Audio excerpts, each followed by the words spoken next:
Welcome to Coffee and Tequila, guys, where you get a morning show on Monday and a late show on Friday. And guess what? Welcome to the late show today. Yay. Yeah, my name is Zach. And I'm Alastair. Yeah, and that was good. And you were listening to? And you were listening to XOL Radio. As always, this episode is kindly being sponsored by Helix Sleep, and we'll let you know a little bit more about them a little bit later on. But first, what are we drinking tonight, Alastair? So tonight is our first tequila episode this season. So I decided to break out your favorite. I don't even know if you know it's your favorite, but this is your favorite tequila brand. Is it? How do you know? How do I know it's my favorite? Because I've had you taste this one before, and it's the one that you pointed out that you said that you like the most. You see. No, just little sippers. We're going to do little sippers for every late show, so we hope you guys are sipping something too if you're of age.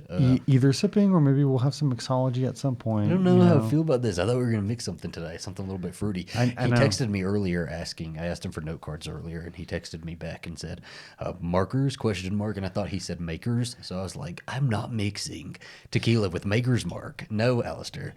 So I texted him back. He said, give me something fruity. Something fruity. And so I put the sniff and smell markers in my basket, and then he clarified that he wanted a mixer, and so I actually got him what did I get you? Something pink. No, I got you Cosmo. I love Cosmo Cosmos. thing. I do love Cosmos. I never had a Cosmo until I just showed Alastair Sex in the City. When we had COVID, this last time we had COVID, it was a couple months ago. And oh my gosh, baby, that's a lot. That's just an entire sipper. Tell me, is that the smooth one you like? That is pretty smooth, yeah. Ooh. Do you like it? Yeah. Do you wanna cheers? How do you do it? Yeah. Arriba. Abajo. Abajo. Al centro. Al centro. Y adentro. But don't. It's a sipper. Don't take it. It is very smooth. That's very nice. I like it. Are you sure? Oh, I do. It's not. It has kind of a. I think if I took it as a shot, it would sweet taste. Yeah, there's a sweeter taste to it. But I'm liking it so far. Okay. So far, this is our first tequila we're tasting. Yeah, first one for the late show. Remember, it's actually pretty rare to find it. Don Julio 70. So they did it for the 70th anniversary of Don Julio. All right, baby. Now I know you send me TikToks up the wazoo, and I don't always answer them, but you sent me one. When did you send that to me? I don't know. He sent me one. I don't know which one you're talking about recently honestly. By abearcomedian. Oh, I thought it was hilarious. Yes, it is very funny. So we're gonna watch it on camera. Let me see. We're gonna show it to you guys because it's worth the watch. And press. My husband also owns a lot of guns. He has more guns than he has hands, and I've never understood that. You only have two hands. Why would you have more than two guns, right? And you're thinking, oh, well, you'll hold one of the guns. I'm not allowed to hold the guns. We went to the shooting gallery recently. The shooting range. It's called the shooting range. I was there at the gun range, and I kept calling it the shooting gallery, and he was like, they're going to know we're gay if you keep saying that. And I was like, what's the problem with that? I'm out and proud. And he's like, they all have guns. I was like, I'll behave. Activate straight mode. But then we went to shoot the gun, and I was holding the gun, and I went to do a Charlie's Angel, and he was like, no, don't do that, right? You know, I was like, ah. Like immediately, he was like, ah. Hello, Charlie, or whatever. I'm Drew Barrymore. Okay, but he's like, shh, don't do that. And I was like, okay. And so when I shot the gun, I went, ah. Because I was surprised. I went, ah. And he said that if I went, ah, during the apocalypse when I shot a gun, I would give up our position. And I'm like, I'm versatile. Everybody knows that. What's the big deal?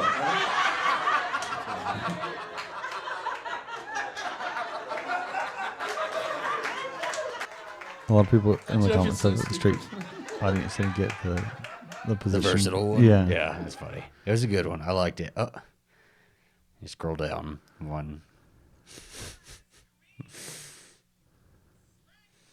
Me just bored scrolling through TikTok. Just Have you seen it's been like Madonna's randomly popping up TikToks? for everybody. It's crazy. Have you actually seen Madonna's TikToks? Her actual No, TikToks, I have. not people just making fun. I've sent you her actual TikToks. Have you? Oh, I didn't scroll that far up. Oh. Apparently you don't check all the TikToks, but no, it was because it freaked me out one night, and I was like, "This is so weird." Zach needs to see She it. has a new. She gets very close to the camera on TikToks and uses all the filters that she can. She's like promoting her Frozen remix of her song Frozen. It's like a TikTok remix, and so she's been promoting that, and that's all that her TikToks are. It's just all those promos for it. I mean, they're odd promos, so they're giving me, and I say this with all the heart. Share on Twitter. Share on Twitter? No, Yes. not at all. Share doesn't even care that she's not like hip with the kids. I don't think she's You think trying Madonna to be. cares? I think. Oh yes, Madonna absolutely is trying to tap into this Gen Z generation. Absolutely. I wonder if she's using filters because I'm curious. She's using filters. Of course, she's using filters. She's think using so? filters. I've been seeing a lot of commentary about her looks though, about her that her face is like looks Botoxed and fillered out, and I mean probably, but also That's how our face is going to look when we're oh our age. absolutely. You think my We're gonna face be is like, age, baby? Be talking to our grandkids like this. There's a new sort of coffee and tequila. That's what we'll do. We'll stop coffee and tequila going by that one. Guys, welcome to Coffee and Tequila, where you get a morning show on Mondays and a late show. But it's like on VR or something, like virtual reality. So they're like sitting here at the tip with us and they see us. That's how it's going to be, I feel like. No, Madonna like has always. She started out her career like super on top of the trends, and she was like setting the trends, right? Or she didn't even come up with the I trend. mean, she still is. People are doing it as if it's a trend. The Frozen TikTok remix has been going places. Let me say that. And she people been doing created something for it. Yeah, it's been good. She said, y'all might think it's ridiculous, but everybody's copying me. She said, "Relevancy, bitch, relevancy." Her Instagram is super entertaining. I love her Instagram, and she's absolutely not uploading any of this stuff. It's people doing it for Everybody her. But her doing it for Instagram her. is like super aesthetic too, and I'm actually a little jealous. But then she's like, like I'm cringe. jealous of anybody who She's keeps got up with Instagram, by the way. a little bit of cringe because she's always posting her ass and shit. But you know what? Speaking of this TikTok that she just did, her daughter commented on it and said, "When you off the perks, like." No. Lord, this is fucking savage, man. And Madonna's new thing is she loves to say fire. She's like, "That's fire," or that's fire emoji. Fire. Yeah. So she's trying to keep up with the kids, but Keeping up with the Kardashians, more like that. Their new show is premiering April 14th. okay, we're not. If they're not giving us Queen 2, promote that. We're not. I doing thought it. this was a Kardashian episode. No. Love a Madonna though. Next up, Moonlight.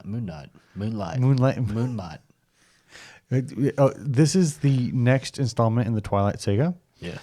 We just found out Twilight has now moved to the MCU Twilight Moon Knight. with Oscar Isaac. Let me tell you, I love an Oscar Isaac and I love an Egyptian history, and I didn't know what Moon Knight was at first, and then I heard that Oscar Isaac was in it, and I knew I had to see it. I don't know why you're lying to our audience right What am I now, lying about? because let's be honest. I was like, I'm so excited to watch Moon Knight. And you're like, I already went through Falcon Winter Soldier and Loki. I don't think I can do it again. I'm just going to scroll through my phone while you're watching it. I said, okay. I turned it on. He's like, oh, Oscar Isaac's in this. I said, yes. And then he's like, oh, this is about Egyptian gods? I was like, yes. And then suddenly you were hooked. Loved it. I showed you Moon Knight. I showed you Moon No, Knight. Yeah, that was a me show. I have done a lot of shitting on the Marvel universe, cinematic universe, but I have to say this new era of Marvel, this new phase as they call it, like more Falcon and mystical Winter phase. Soldier is very old Marvel. It's very old school Marvel, bro smash building, and like Captain America, Iron Man. But like Falcon and the Winter Soldier, I think, was kind of like, catering to that, because there's still a lot of people it's like who it was like like a that part of transition it. show Yeah. is what it felt like. It felt like a transition show, but like for the most part, we're getting a lot of mysticism and like magic. Fucking Scarlet Witch. We're getting Egyptian gods. I'm here for the new. Marvel Cinematic Universe. Really? I'm all about it. I Well, love me some magic and powers. Well, we watched the first episode and we loved it. Let me Yeah. tell you, we were so psyched for the second episode. We've got to the second episode. I think it was still good, but I saw you sleeping. I tried to put Brando in the middle of us, in the middle of our legs, so that his head would cover me if I fell asleep. Because I was tired, baby. I was so tired. My eyes were going. I couldn't do it. I couldn't help I it. saw you and I was like, I'm not going to rewind it. I am not going to rewind it. He's going to be so lost and I'm not going to answer any question he asks. I never me. fall asleep during these things, though. So, like, I was just very tired. I did wake up in time during episode 2 to see Oscar Isaac laying naked at the end of the episode. He was clad in underwear. It's Is that good. correct? It's good. He's got a naked scene in a recent film with Jessica Chastain, or a recent show. Yeah, you see. Really? You see his balls. You see a little bit of peen. Wow. Yeah, it's dark. I apologize for everybody listening to this. I did not mean for him to get graphic. I'm sorry. Yeah. Yes. He also is now aware that everybody on the social media is calling him daddy, and his quote is, "I guess that's fun," or something similar to that. Wait. Yeah, Daddy Moon Knight. Daddy Moon Knight. Everybody's waiting for him to. What's his name? Steven and Mark? No, I don't like that. Those are.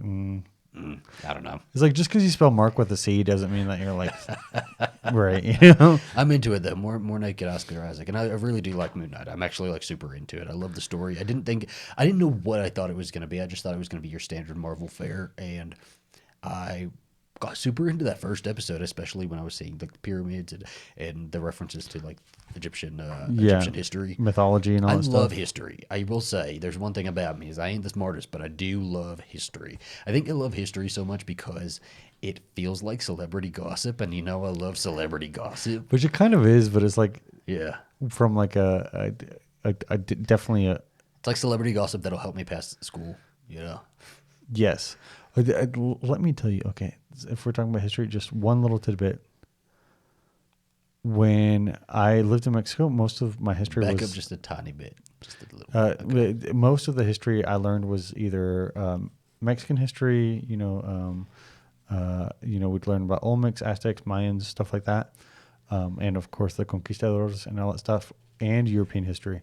When I moved to the U.S., I actually learned U.S. history, and let me tell you, the U.S. has the most boring history in the world. It is very boring. U.S. history is my extremely gosh. boring. I've never been into U.S. history, and they only get you up until a certain point. I've only ever gotten up until maybe the Industrial Revolution, and then the next year you have to start all over. It's like, how many times am I going to learn about it? No, but it's so boring. Really, the best way I think to learn American history is just to watch Drunk History.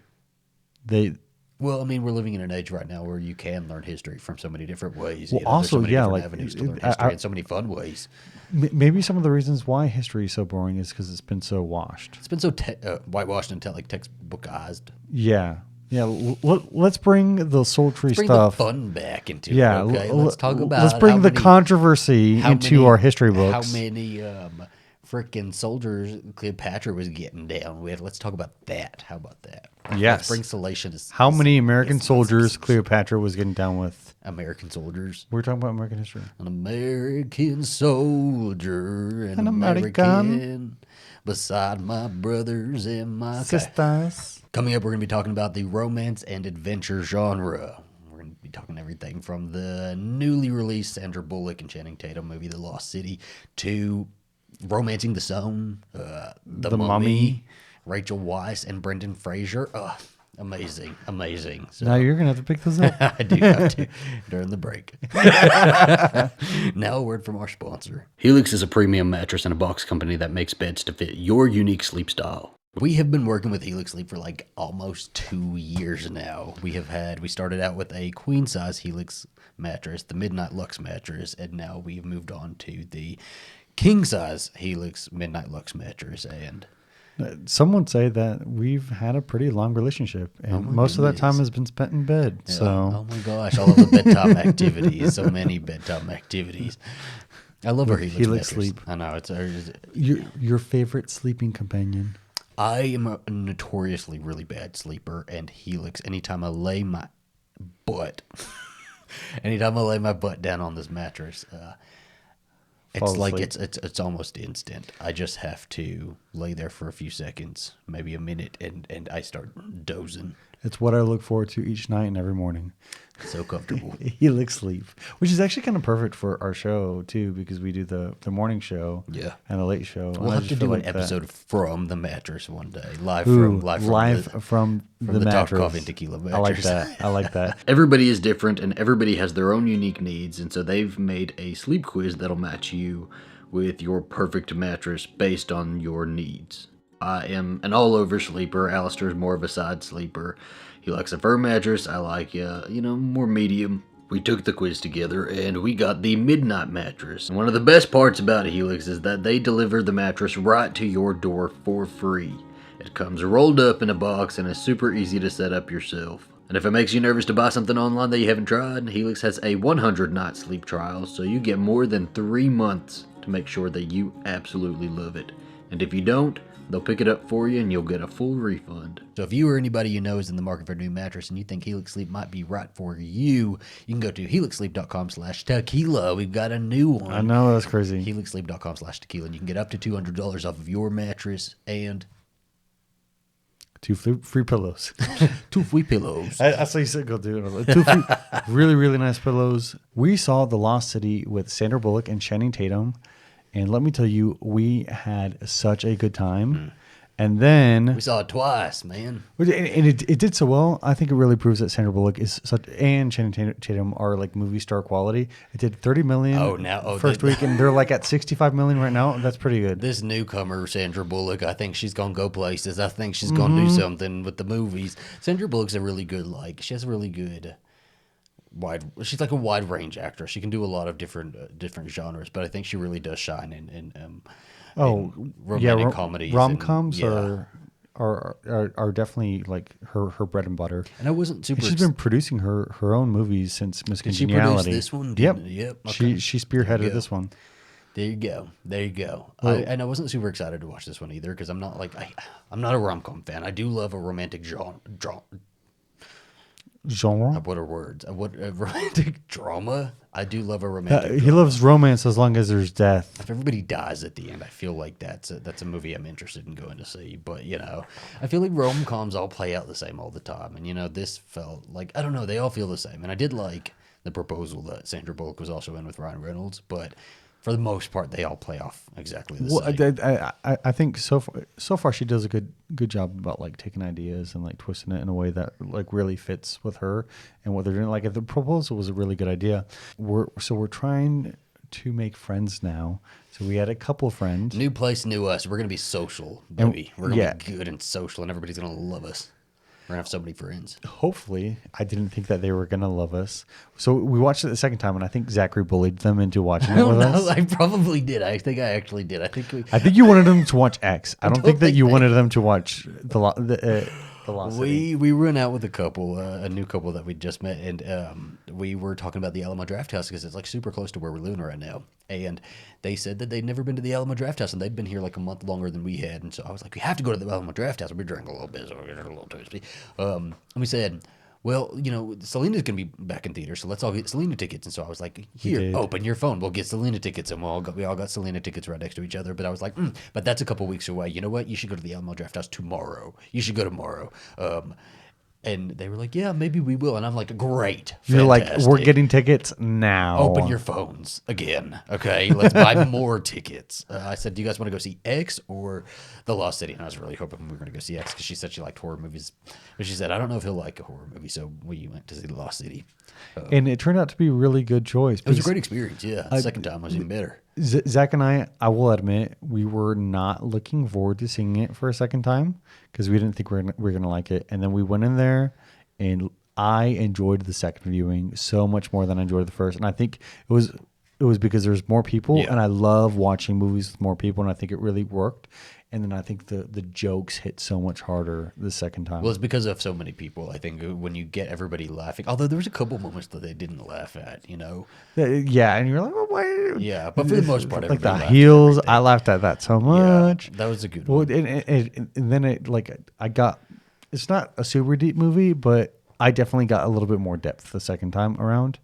I don't know about that. I don't know if I'd say that. We definitely got a little deeper into Channing Tatum's ass, but I was okay with that. You know, it was good. It was good. Oh, up on the full screen, a full steady screen shot. ass shot. That was a steady shot. Let me tell you. We were all. Do you think that was his butt?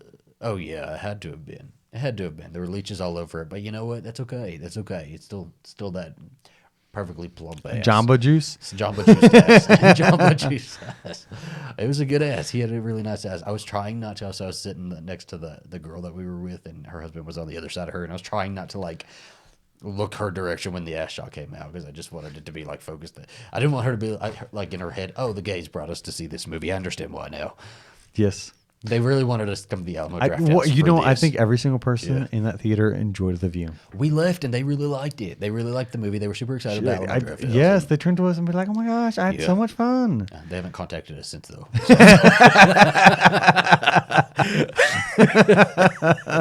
But The Lost City did like kind of set us out on. We're on a romance adventure kick now, so like that's all we're watching, or that's all we've been watching. And we got really into it, and then I did like a little bit of research. So the African Queen was technically African Queen 1951 was technically the first romance action film that people accept as part of the genre, with with Humphrey Bogart. This was the first one. Katharine Hepburn and Humphrey Bogart, and he actually won an Oscar for this one. Did he really? Yes. Huh. And it takes place like in World War I, and they're like fighting Nazis and stuff like that in Africa. And we haven't watched it, though I want to watch it at some point. Yeah, we'll have to watch it at some point. I feel like we should. And also, like, I haven't fact checked this, so like, I'm sorry if any of the information's wrong. Sometimes Alastair will get facts in his head and won't actually double check them. No. So this is correct. Like everything I've been saying is correct. I fully believe you. Yeah. Okay. Anyways, I just, you know what? He can't reprimand me on stage like that anymore. You know what? Fuck that.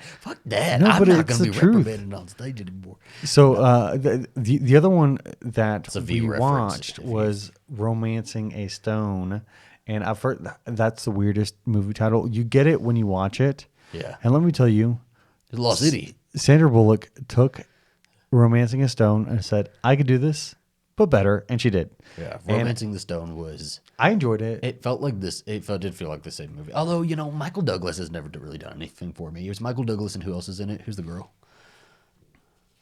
Oh my gosh, I had the name. Anyway, Michael Douglas has not ever really done anything for me. I can see how he would have been attractive at the time, and I definitely know that he's like supposed to be the heartthrob of the movie, but. I don't know. Channing Tatum. Kathleen Turner. But Kathleen Turner. God. Yeah.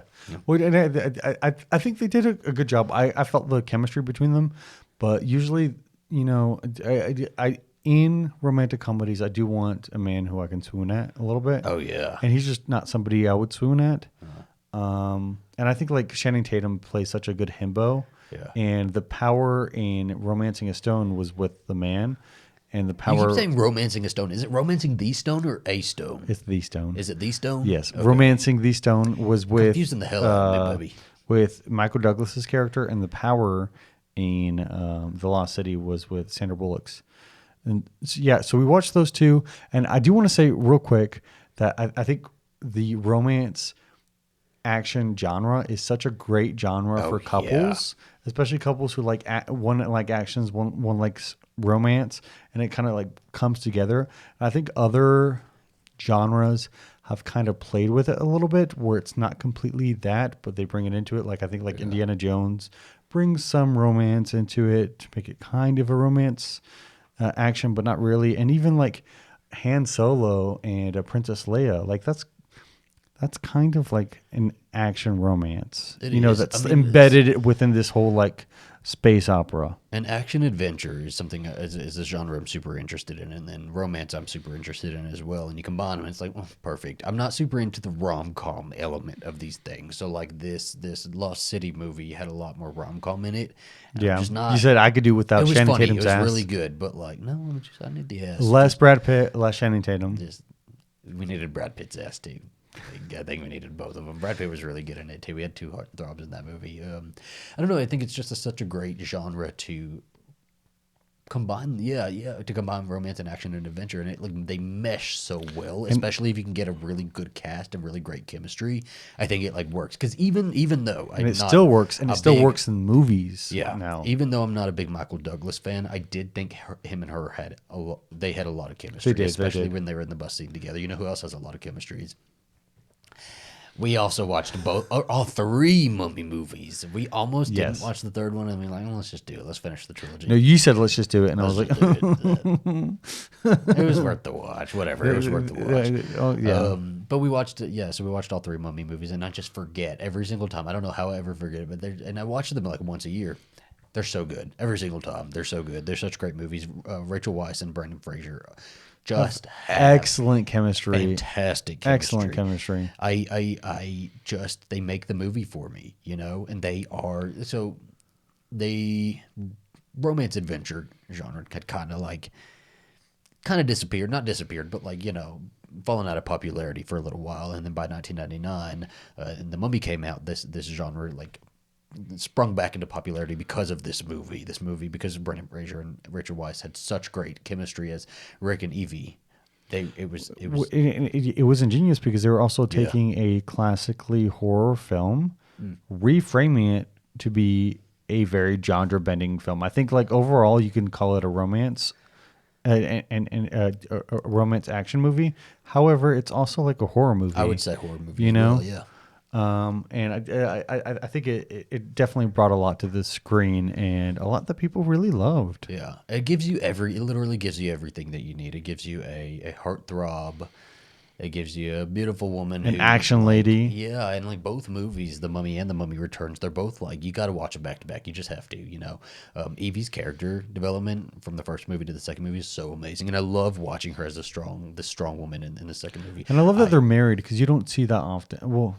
You don't see their story continue with them also being having a kid, but also being independent, being themselves. Yeah, and it looks like it just not all being on the kid. From the first to the second movie, it does feel like those characters are developed in the right way. It feels like they are who they would have ended. Honestly, kind of a very millennial way. Yeah.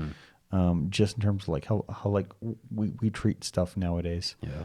And The Mummy was a big movie. It made how much did that movie make? It made... Was it 300? I don't know. It was it was over $400 million. So it was very each one made successful. around that one. And the second one made a little bit. I don't know if the second one made more or less. It was on par. It was on par, and then critically it was the third one there, and then the third one was did make at least 400 million. Did it? You did. The third one, okay. Tomb of the Dragon Emperor. You're gonna call me liars. I'm gonna look it up right now. It's in 2008. I know that. So it was a good deal of time between the second one and the third one, but the third one they completely missed the mark here because 403.4 million. Holy crap! Slightly over. People were wanting this. Then obviously this was something that people wanted. What was the budget? Look at the budget. People were obviously they had the biggest budget for the third movie. I know that. Let me look at. We watched it and it looked expensive. It looked like a very expensive movie and it looked amazing. Whoever did the cinematography for it did a really really great job. But what we were missing was. You mean the CGI? No, cinematography, baby. I mean CGI. I mean CGI. What we 145 million. 145. Okay. Which was around 30 to 40 million more than the last one. But they replaced Rachel Weisz with Maria Bello. So I've heard different stories throughout the years about why they decided to replace Rachel Weisz, and the most accepted story here is that she was just doing back-to-back movies and had just had a baby and didn't really even read the script, and she just didn't have the time for it. She couldn't put the energy and the time for it. She didn't. Oh yeah, she just said that she didn't read the script. I'm not sure if she. Other people put out stories saying that she didn't like the script, or that she just didn't want. She didn't like that her character was aged up so much. Yeah, there was the one that isn't it weird when an actor or an actress doesn't play by Hollywood rules, or they reject something and they get kind of trashed. Their reputation gets a little bit trashed, and they were starting to say that sounds like she was putting vanity before this franchise. And whether that's true or not, I don't think it is, because she has said that she didn't even read the script and that it was just she was doing back-to-back movies and had just had a baby and didn't have time or energy to do the movie. And why didn't they push it? Well, I think that her saying that she doesn't like that they aged up her character so much. I think that even if that was the reason, I think that's completely valid, especially for Hollywood back then, because once they age you up, especially as an actress, I think it's hard to be viewed in different ways. Well, okay, but I think that's completely fair. Would be you protecting your image. Whatever. It would have been be honest. The time from the second one to the third one didn't really allow for this kid to grow up into a fully formed adult. You know. So I think the time jump was a little extreme. However, they could have done it. Plus, he became American so fast. Oh my gosh, it has an American accent. It kind of like goes in and out sometimes. And then we have Maria Bello doing this like British accent. And Rachel Weisz is British, so you know she does the accent already. And Maria Bello, I love her as an actress. I do love her, but she was not Evie. And it just, I think everybody. And then she became a romance novelist. So that was that was their homage to Rachel Weisz's Evie, is that she saw herself. So Evie in this movie says that she is like a different person, and so she is this bored wife writing these adventure romance novels. Yes, but she was an Egyptologist. Who she's writing is Rachel Weisz's Evie, is what it was explained as. Which I think is a cool way to frame it, but I just know she was an Egyptologist, so it felt weird. The whole thing felt weird. So I know she was actually signed on for, Maria Bello was signed on for a fourth one. Yeah. That didn't happen. That was supposed to take place. Thank goodness. In Mexico. Peru. With the Aztecs, and guess who the main villain would have been? Who? Antonio Banderas. Antonio Banderas. I would have. I mean, like we even remark, like Andrew or Jonathan sets off to find a place where there's no mummies at the end of the third movie, and you know we get a little on-screen text that says he found mummies in Peru. So that's a whole movie right there. We could have more movies, you know. And Brendan Fraser and Rachel Weisz, like they're older, but they can still do these roles. Like let's show that you know we can still have action adventure movies with older actors. I think a lot of people are like bring them back. That's what I say. We're going through a renaissance right now. We are. So Brendan Fraser is another. It was the star of the Mummy movies basically, and so he was in all three of them. He was in all three of them. Heartthrob, man. Brendan Fraser, the Hollywood heartthrob. I can't tell the 90s and early 2000s. Whether he was better. I mean, not better, but whether his performance in the Mummy or his performance in Tarzan inspired my loins more. which one got your tingles going? I don't know. Like, obviously in George of the Jungle, by the way, baby. That's not true. With his facts. Because you literally said the other day, the Mummy. What are you talking about? Which one I find him more attractive in? Oh, are you correcting what I said? You called it Tarzan. I said George of the Jungle. Oh, yeah. That's what I said. George of the Jungle. True. I do find him much more attractive in the Mummy. I think the whole like he's very very American in that one. He's very like early 20s American, and problematic me. I love it. You know, gunslinger. He's got the American accent. And he could have played Tarzan. He could have played Tarzan, but he didn't. Who was the one who played Tarzan? Alexander Skarsgård. He did well. That was a more recent one though.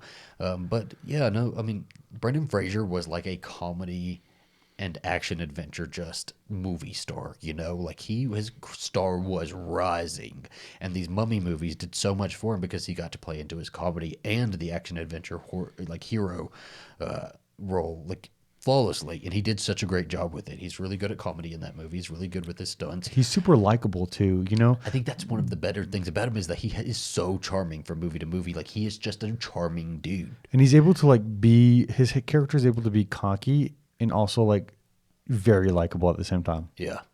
Like let me tell you, it wouldn't happen nowadays, but in that first Mummy movie where he kissed Rachel Weisz without asking her permission or anything while he was in the jail cell. I don't know. It did something to me. I'm like, maybe do that to me. maybe. I'm sorry. Maybe do it to me. She was like angry, but no. Maybe why aren't you doing it to me? Come on.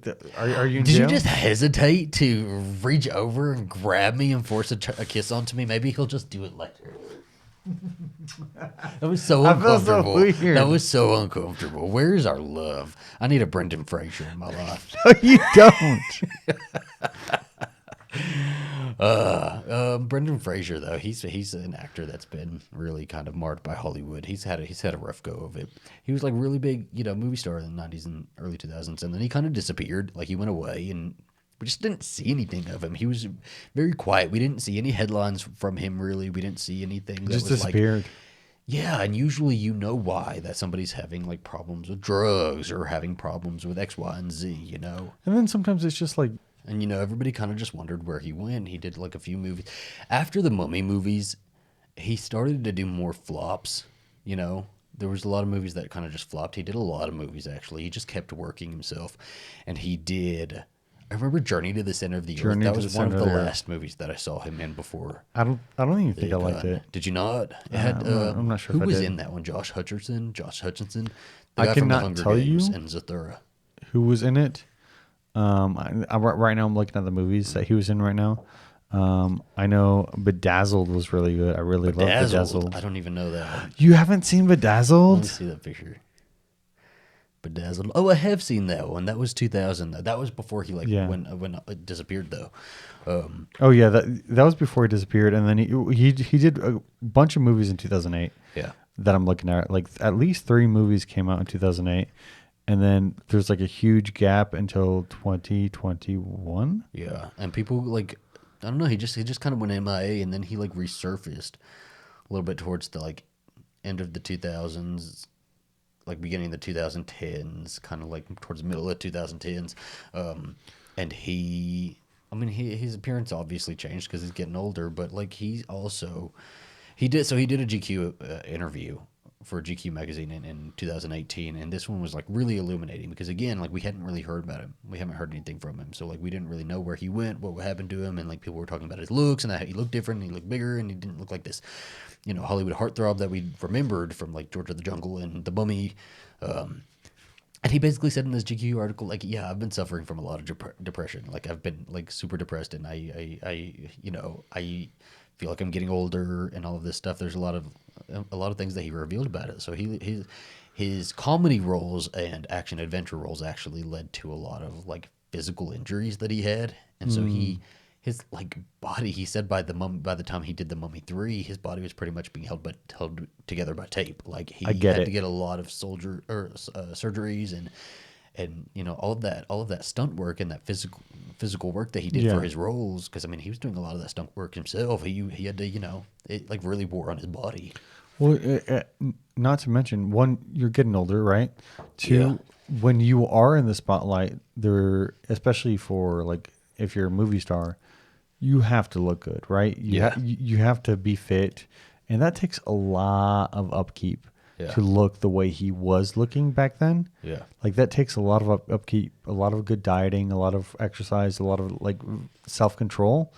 And if he was out of the limelight for a while, why would he have kept that up? I know, and obviously, like, I mean, we need to really put in mental health here. Everybody knows that when you're struggling with your mental health, you might not like maybe keeping up appearances is not your number one priority, right? Like, it just literally happens.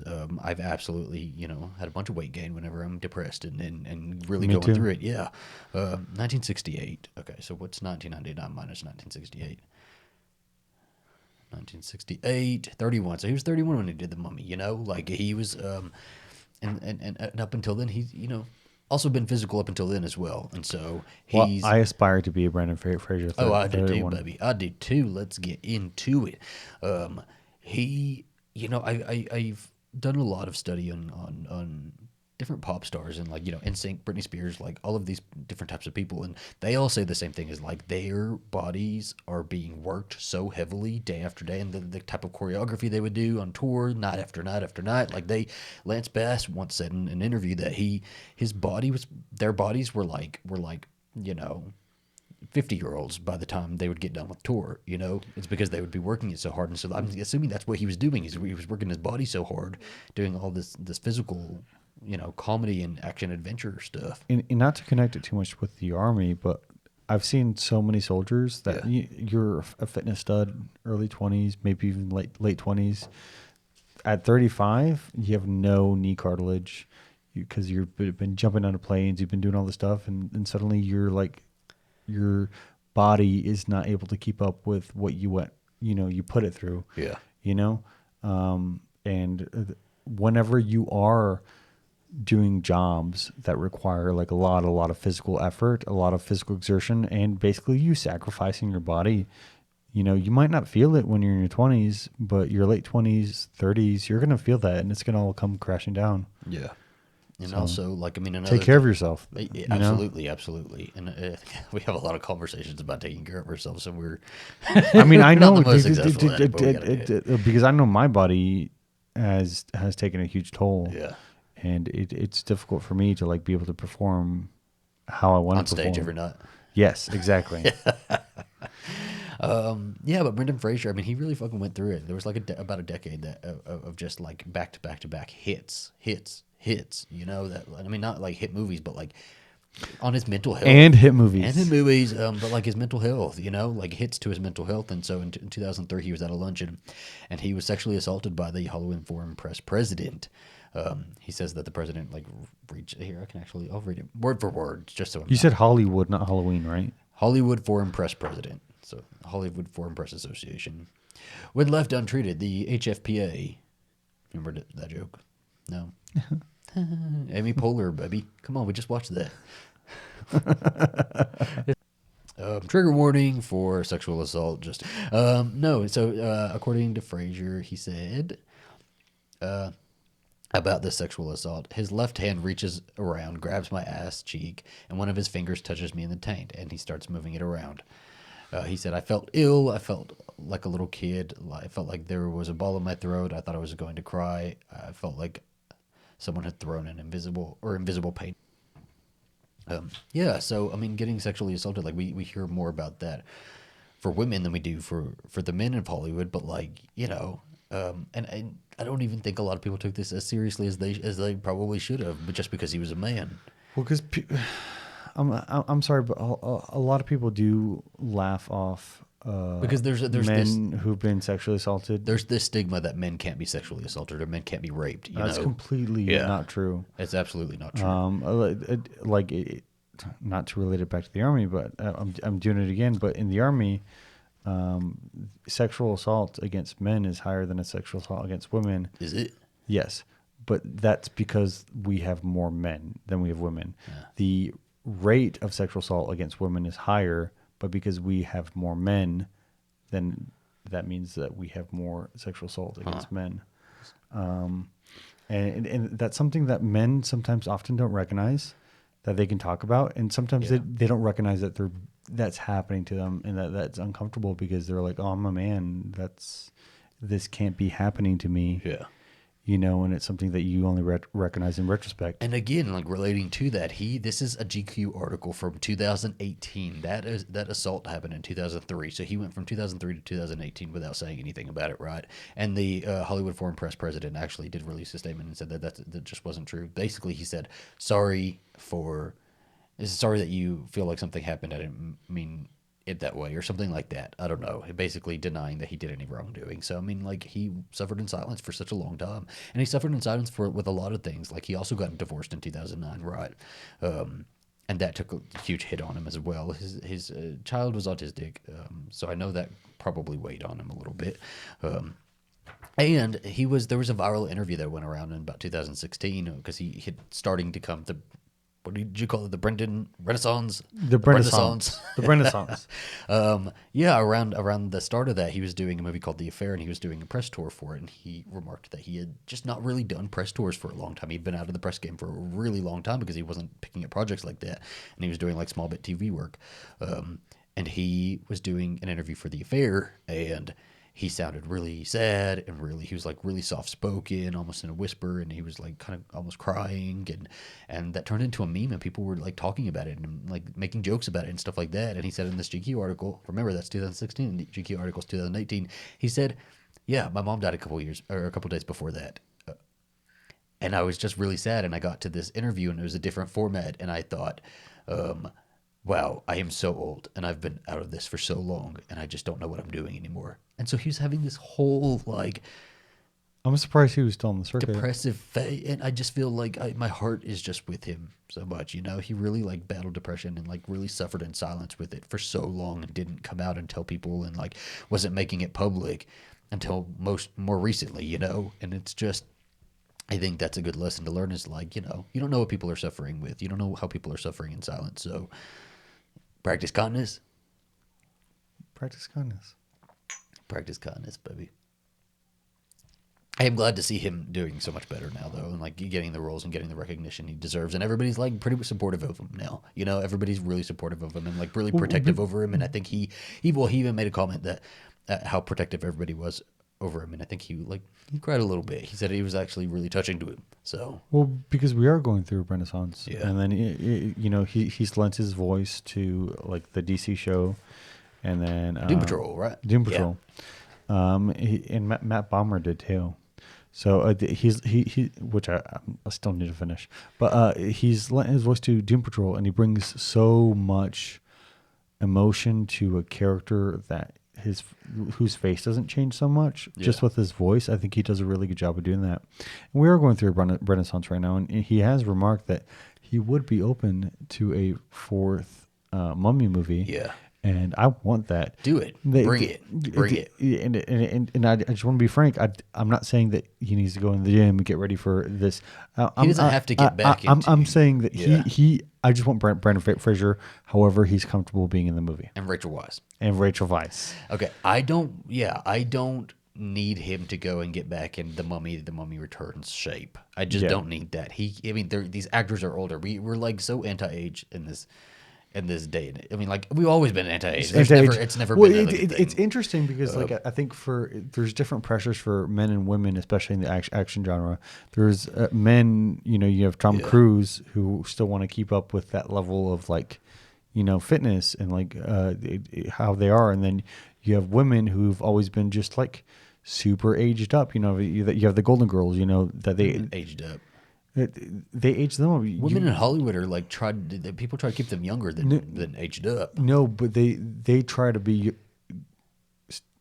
younger so that they could get younger roles, but because they weren't getting roles at their age. But now you have like Charlize Theron, you have all these women getting it's acceptable to be older now. Like we're having a moment for women in action to be older. Women in film and television in general, we are having a moment where. Older women and women who are getting older are getting a lot of roles. Like it's happening, and I think it's we can see people age. We can see Brendan Fraser not look like he did in The Mummy and still be a fucking kick-ass Rick O'Connell.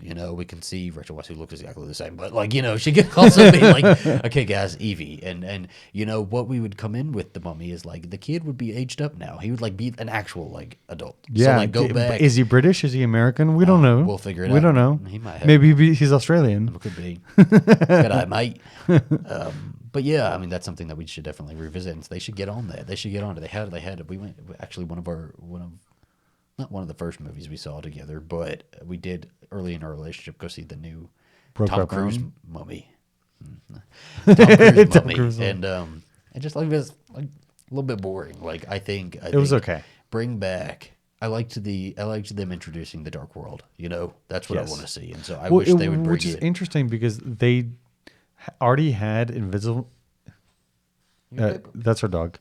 They already had Invisible Man in the shoot at that point when they decided to stop the Dark World. Yeah, but Invisible Man did pretty well. Yeah. The Invisible Man was so good. It was so good. It was really good. Moss was amazing in it, and I think that they could fit Brendan Fraser and Rachel Weisz in it really easily, and they could be really good in it. And they're freaking adventurers, man. Where they have the chemistry already. They're just adventurers. They don't have to have the same Mummy storyline every time. But go out and let them adventure. It doesn't always even have to be a Mummy. Let's have an action adventure romance every time. A romance adventure film, you say? Yes. And where's our adventure film? Where's our romance adventure film? Maybe we need one. Cut to us, from a rope, swinging from a rope. Sharing a kiss before we take off flying through the jungle. Alrighty, we're going to be playing a game now to kind of close us out for this late show of Coffee and Tequila. We're going to do head-to-head. So I promise you that we are not sponsored by the Blockbuster game. We are not, but we should be. We should be. We should definitely be sponsored by it. This is the house pointing me, and let me tell you, this is the... Gosh, if I lift it up, the cards are all going to go everywhere. The Blockbuster game, I don't even think they have the license to use Blockbuster because Blockbuster literally doesn't exist anymore. But we give this to everyone. Every housewarming we go to, Every new family's place that we go to, we buy a head-to-head game, Yeah. and that's our gift to people, and they love it. Let me tell you. I wonder, do they love it, or is it us? We make that them love it so at much? least. I know Sage likes it. Arden really likes it. It's just like if you're into movies, it's a game for movie lovers. But we're only going to be doing the head-to-head round right now to kind of finish us out. So we're going to play. I'm going to pick a head-to-head card. I'm going to read it out to the audience. Movies where a building gets blown up. And I'm going to say a movie. I'm going to push the button. You're going to say movie, push the button until somebody can't answer anymore and it gets done. Are we do want to stick with that one? Let's discard that Okay. one. Discard. Oh, man. All I can think is Buffy season 7. Movies with planes. You good with that one? Okay. All right. Snakes on a plane. Damn it. Airplane. Ah, shit. Flight plan. Red Eye. World War Z.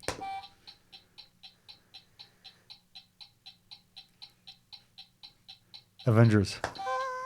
Really? Yes. Son of a bitch. Oh, goodness. What is the movie with Chloe Grace Moretz that we just watched? Movies with a plane. This is really bad. I love movies. No.